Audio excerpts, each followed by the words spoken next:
This is the Klorane non-aerosol dry shampoo powder. I really like this. It's a good option when you want your hair to look freshly washed without actually the work.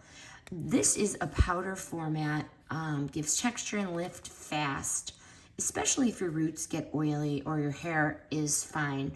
We use it for quick morning touch-ups. It's gentler than a lot of dry shampoos, so it didn't feel really crispy. We don't like aerosols, so that's why I picked the powder. And I couldn't figure out at first how to get it to come out. You just squeeze it. So what I do is I'll part it, I'll brush it at the roots, I'll squeeze gently, okay, put it on there, and then we'll brush it immediately.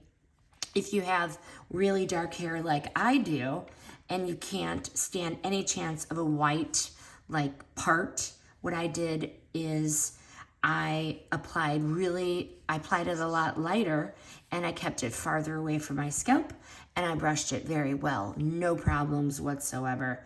So you can stretch your blowout with this, soaks in oils and knocks down the odor without needing a full wash. Highly recommend.